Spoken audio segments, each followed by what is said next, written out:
साथियों नमस्कार, आपका मेरे इस यूट्यूब चैनल पर पुनः स्वागत है। आइए एक नई कहानी मृत्यु का भय आज हम जानेंगे। किसी नगर में एक आदमी रहता था। उसने परदेश के साथ व्यापार किया। मेहनत फली, कमाई हुई और उसकी गिनती सेठों में होने लगी। महल जैसी हवेली बन गई। वैभव और बड़े परिवार के बीच उसकी जवानी बड़े आनंद से बीतने लगी। एक दिन उसका एक संबंधी किसी दूसरे नगर से आया। बातचीत के बीच उसने बताया कि उसके यहाँ का सबसे बड़ा सेठ गुजर गया। बेचारे की लाखों की धन संपत्ति पड़ी रह गई। बात सहज भाव से कही गई थी, पर उस आदमी के मन को डगमगा गई। हाँ, उस सेठ की तरह एक दिन वह भी तो मर जाएगा। उसी क्षण से उसे बार बार मौत की याद सताने लगी। हाय, मौत आएगी, उसे ले जाएगी और सब कुछ यहीं छूट जाएगा।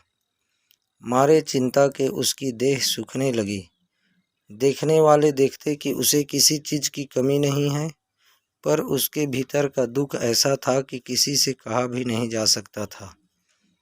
धीरे धीरे वह बिस्तर पर पड़ गया। बहुतेरा इलाज किया गया, लेकिन उसका रोग कम होने की बजाय बढ़ता ही गया। एक दिन एक साधु उसके घर पर आया। उस आदमी ने बेबसी से उसके पैर पकड़ लिए और रो रो कर अपनी व्यथा उसे बता दी। सुनकर साधु हंस पड़ा और बोला, तुम्हारे रोग का इलाज तो बहुत आसान है।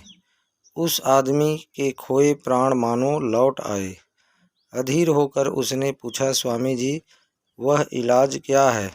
साधु ने कहा, देखो, मौत का विचार जब मन में आए, जोर से कहो, जब तक मौत नहीं आएगी मैं जीऊँगा। इस नुस्खे को 7 दिन तक आजमाओ। मैं अगले सप्ताह आऊँगा। और हाँ, नेक कर्म व दान कभी मत छोड़ना।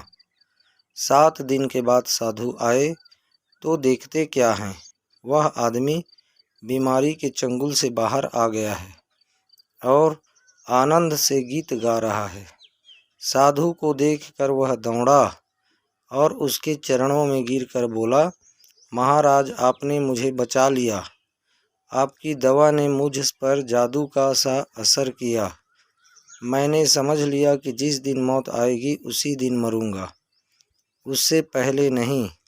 साधु ने कहा, वत्स, मौत का डर सबसे बड़ा डर है।